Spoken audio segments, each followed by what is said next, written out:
Está começando pela TV Novo Tempo mais um programa Evidências, sempre em busca de fatos que comprovem a veracidade histórica da Bíblia Sagrada. De acordo com a Bíblia, vários profetas anteciparam a vinda de Jesus a este mundo. Usando diferentes estilos e métodos de pregação, eles a uma anunciavam a chegada do prometido Messias dos judeus. Por isso foram chamados de profetas messiânicos. Isaías, Jeremias, Daniel são alguns desses videntes perpetuados pela tradição judaico-cristã. Nenhum deles, porém, foi tão misterioso e fascinante quanto a figura de João Batista, o último precursor do Filho de Deus. O próprio Jesus chegou a usar um enigmático aforismo para se referir à sua pessoa. Ele disse: "Em verdade, eu afirmo a vocês, dentre os nascidos de mulher não surgiu ninguém maior do que João Batista. Todavia, o menor no reino dos céus é maior do que ele." Mateus capítulo 11, verso 11. Curiosa definição, não é mesmo? Mas quem foi João Batista? O que a Bíblia e a história nos revelam acerca desse interessante personagem que se dizia profeta de Deus? Uma das narrativas acerca de sua vida está no Evangelho de Lucas, especialmente no capítulo 3, versos 1 a 6. Preste atenção no que diz o texto bíblico. No 15º ano do reinado de Tibério César, quando Pôncio Pilatos era governador da Judéia, Herodes, tetrarca da Galiléia, seu irmão Filipe, tetrarca da Itureia, e Tracônites e Lisânias, tetrarca de Abilene, Anás e Caifás exerciam o sumo sacerdócio. Foi nesse ano em que veio a palavra do Senhor a João, filho de Zacarias, no deserto. Lucas capítulo 3, verso 1. Ele percorreu toda a região próxima do Jordão, pregando um batismo de arrependimento para o perdão dos pecados. Aliás, como está escrito no livro As Palavras do profeta Isaías, que dizia: "Voz do que clama no deserto, preparem o caminho para o Senhor, façam veredas retas para Ele. Todo vale será enterrado e todas as montanhas e colinas niveladas. As estradas tortuosas serão endireitadas e os caminhos acidentados aplanados. E toda a humanidade verá a salvação de Deus." A imagem que temos de João Batista é extraordinária e ao mesmo tempo estranha à nossa cultura ocidental. Imagine, um homem pregando no deserto que o juízo de Deus está chegando. Isto mais parece com a controversa figura de homens como Antônio Conselheiro, liderando no sertão um movimento de canudos repleto de fanatismo. Mas pode ter certeza que se tratam de pessoas e estilos bem diferentes um do outro. Antônio Conselheiro e João Batista definitivamente não são o mesmo tipo de profeta. Para entender a mensagem e o mistério de João, é importante conhecer a sua história desde o seu nascimento. O seu pai se chamava Zacarias e era sacerdote em Jerusalém, e a sua mãe se chamava Isabel. Ela era parente próxima de Maria, a mãe de Jesus Cristo. Mas o Evangelho não nos dá maiores informações sobre o grau de parentesco entre as duas.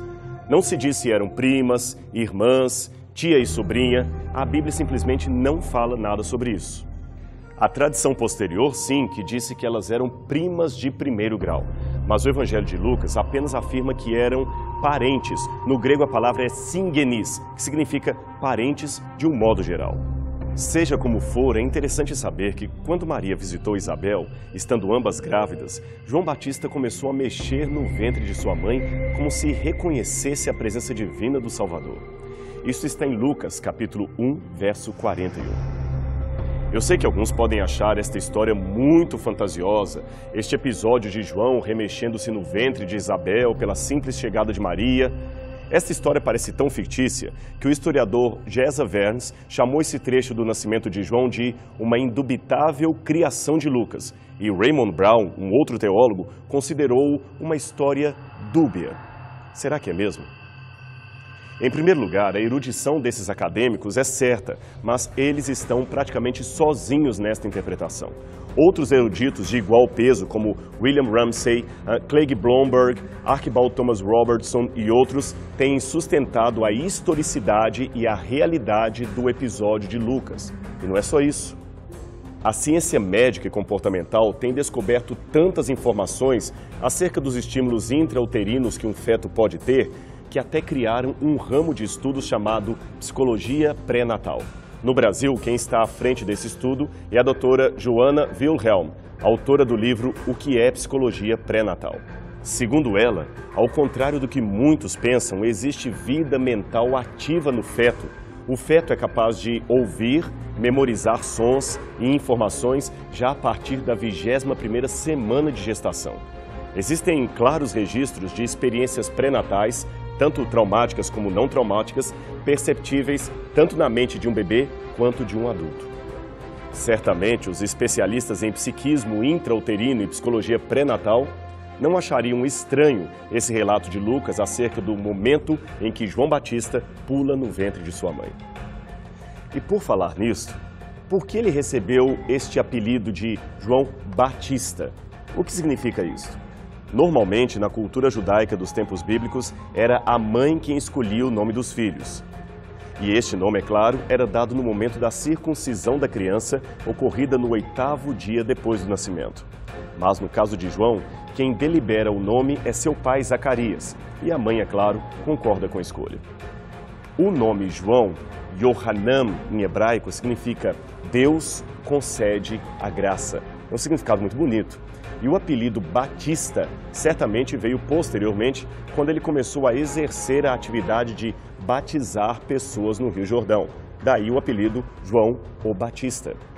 Estranhamente, apesar de filho de um sacerdote da tribo de Levi, certamente dedicado às coisas de Deus, João não foi para a escola dos saduceus que ficava no templo. Normalmente ele deveria ir ali para ser treinado como um verdadeiro levita.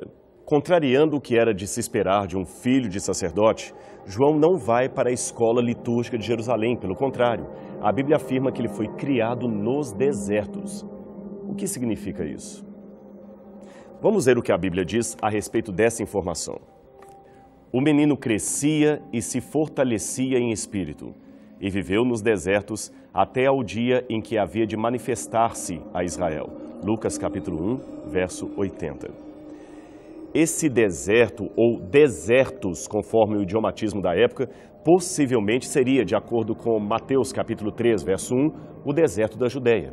Esse deserto cobre uma área semiárida marcada pela cor cinza no mapa e que acompanha a vasta área entre o Mar Morto e as regiões montanhosas do sul da Palestina. É uma região inóspita, com pouquíssima vegetação e calor bem acima do normal. Pelo que vemos de Lucas, capítulo 3, versos 1 e 2, somado ao fato que, de acordo com Números, capítulo 4, verso 3, um levita começaria o seu ministério aos 30 anos de idade, podemos deduzir que João passara pelo menos 2 ou 3 décadas no deserto antes de iniciar o seu ministério profético. Esse deserto seria na mesma região onde Jesus permaneceu 40 dias jejuando e, pelas indicações de Lucas 1, 23 e 39, seria também o local não muito distante de Hebrom, mais ou menos na região do Mar Morto. Ora, sobre isto, existe uma informação que é muito importante para nós. É que, de acordo com o historiador judeu Flávio Joséfo, havia entre as seitas judaicas do primeiro século uma em especial chamada o Movimento dos Essênios. Embora fossem antigos membros da classe sacerdotal, eles romperam com Jerusalém, migrando para o deserto. Ali fundaram uma comunidade no platô de Qumran e viveram isolados por muito e muito tempo. O motivo principal da ida desses ex-sacerdotes para o deserto era uma descrença na eficácia dos ofícios do templo devido à apostasia vigente em Jerusalém. Foram esses essênios que muito provavelmente copiaram a maior parte dos manuscritos do Mar Morto, tão famosos em nossos dias. Joséfo ainda nos afirma que, embora muitos membros dessa seita fossem celibatários, havia entre eles o costume de criar meninos de famílias judaicas. Talvez essas crianças fossem levadas livremente pelos próprios pais, como aconteceu no caso de Ana, que levou o pequeno Samuel para ser criado pelo sacerdote Eli. Não podemos ser dogmáticos em relação a isto, mas existe uma possibilidade muito alta de que os pais de João Batista o levaram ainda criança para ser criado ali na comunidade dos essênios. E de onde deduzimos isto? Bem, além do contexto óbvio que cai bem tanto para os essênios quanto para João, há semelhanças interessantes entre ele e o movimento daqueles que moravam ali no Mar Morto. Veja, tanto João Batista quanto a seita diziam ter por objetivo o cumprimento de Isaías 40, verso 3, isto é, preparar o caminho do Senhor no deserto. De acordo com os textos do Mar Morto, a comunidade de Qumran esperava dois Messias, um como precursor e o outro como mestre de justiça. O precursor seria o anunciador do segundo e deveria, segundo os essênios, pertencer à família sacerdotal, exatamente como temos na história de João. Os essênios também davam muita importância aos banhos de purificação ritual. Estes banhos eram realizados em tanques especiais para esse fim, chamados mikvaot. Muitos comentaristas pensam que aí estaria a raiz do batismo pregado por João Batista. Num dos textos de Qumran, intitulado Regra da Guerra, existe um hino de ação de graças pela vitória espiritual dos filhos da luz contra os filhos das trevas. Em determinado momento do texto, fala-se que Deus usaria os humildes de espírito para quebrar os corações endurecidos. Ora, humildes de espírito é a mesma expressão que aparece nas bem-aventuranças pronunciadas por Cristo e que já inspiraram diferentes interpretações ao redor do mundo. A novidade, porém, é que no original hebraico de Qumran temos a expressão possivelmente usada por Jesus ao pronunciar as bem-aventuranças. A expressão é Anvei Ruach. Anvei Ruach significa literalmente os encurvados no espírito ou os encurvados pelo vento. É que vento e espírito são a mesma palavra em hebraico. A imagem, portanto, é de um vento que sopra e uma planta que se encurva em sua direção. O simbolismo é claro. Deus usaria pessoas humildes e submissas que, como um caniço, se inclinavam ao vento, isto é, à influência do seu espírito. E o que tudo isso tem a ver com João? Bem, leia o Evangelho de Lucas, capítulo 7, verso 25, e você terá a sua resposta. Passou Jesus a dizer ao povo a respeito de João: que saístes para ver no deserto? Um caniço agitado pelo vento? Por causa da proximidade com o Jordão, certamente o local onde João Batista pregava e fazia os seus batismos tinha muito vento e também muitos caniços agitados. A ideia, portanto, que Jesus gostaria de dar é a seguinte: ora, vocês não largaram o conforto da cidade e foram ao deserto para ver um caniço agitado. Mas vocês viram, aí vem o trocadilho de Cristo, alguém encurvado pelo Espírito, um verdadeiro Anvei Ruach, alguém que encarnou na prática o dizer profético da regra da guerra. A primeira das bem-aventuranças estava ali expressa no comportamento de João. Agora, é importante frisar que esta conexão entre João e a comunidade dos essênios, a comunidade de Qumran, é hipotética. Como dissemos, não podemos ter nenhuma certeza absoluta a respeito dela. Mas, se realmente proceder a tese de que algum dia João fez parte da comunidade, em sua fase adulta, certamente ele rompeu com ela. Sabe por que dizemos isto? Porque os seus ensinos trazem certas novidades não aceitáveis na doutrina dos essênios. Por exemplo, João não aconselhou seus ouvintes a se retirarem da cidade, nem que vivessem numa comunidade isolada no deserto. E este era um ponto inegociável para os essênios. Aliás, ele mesmo, João, deve ter feito parte de sua pregação perto de um centro urbano. Afinal de contas, Herodes e os principais de Jerusalém não iriam ao deserto para ouvi-lo pregar. Outra, o seu batismo de arrependimento era oferecido a todos os pecadores e não somente aos membros da seita com o fim de purificarem-se. Mais uma, soldados e publicanos jamais seriam aceitos entre os essênios.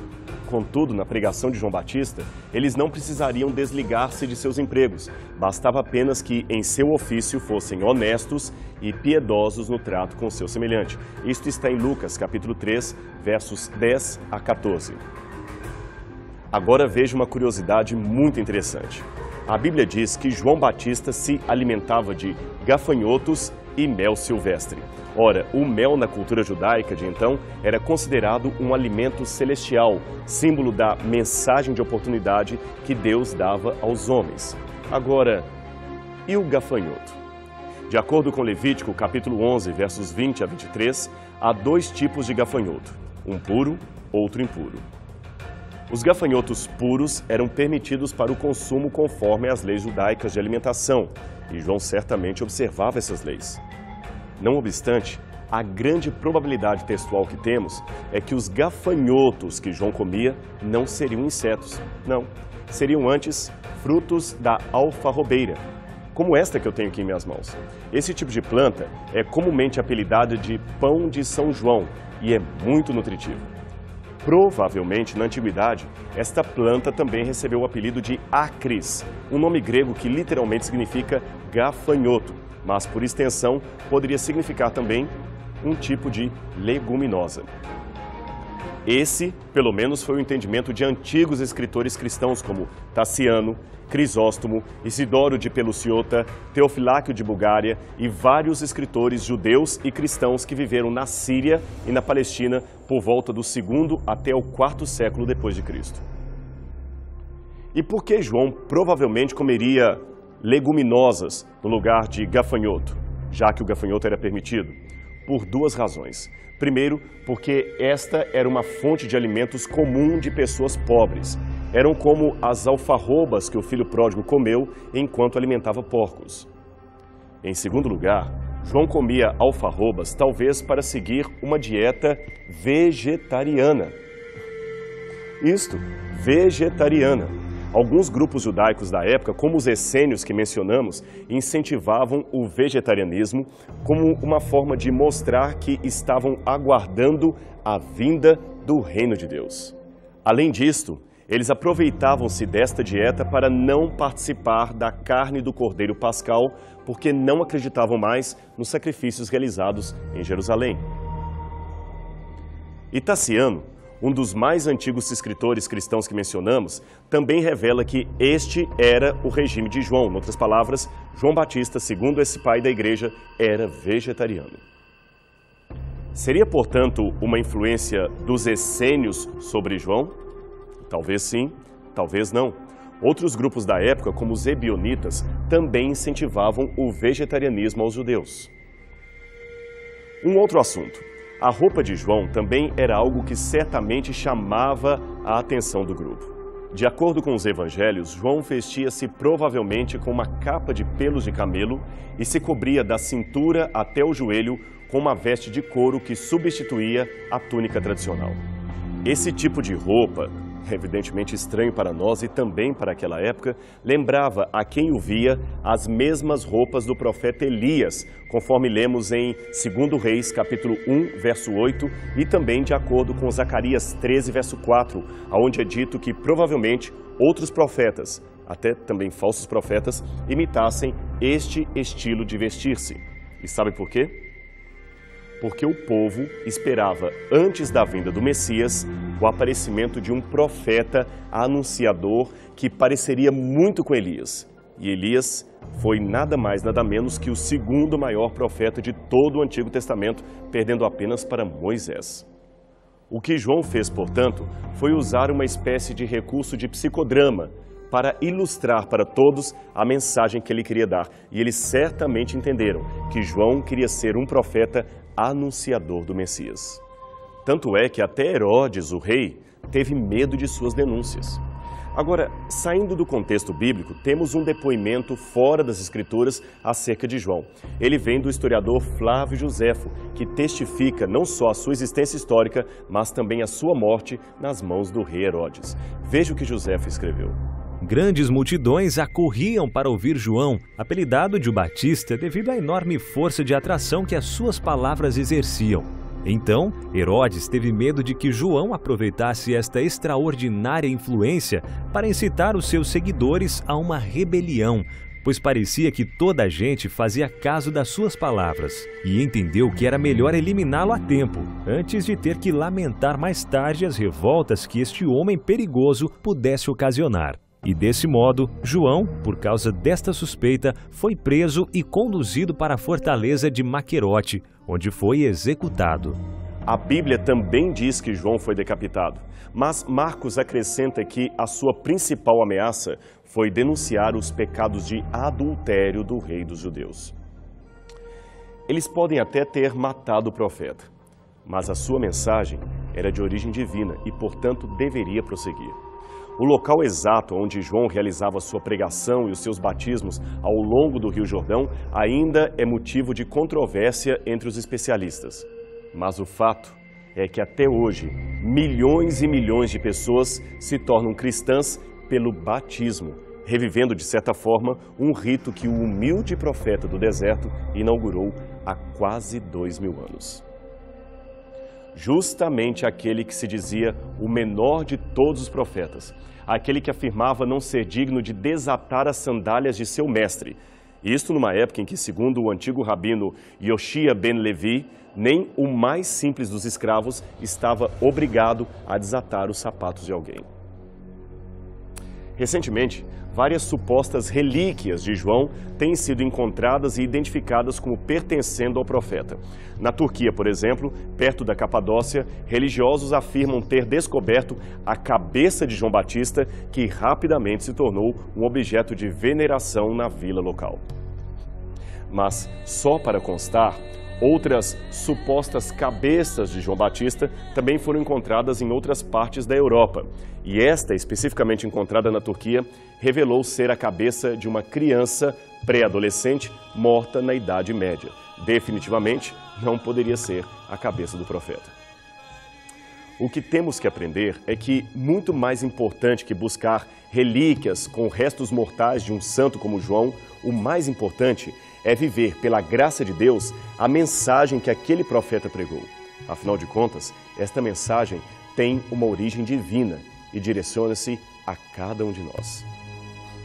Ah, se tão somente o mundo atendesse, pelo menos ao começo da mensagem que João Batista pregava, se tão somente atendessem ao chamado que diz: arrependam-se, pois o reino de Deus está próximo, certamente esse planeta seria um lugar melhor para se viver. Você não acha?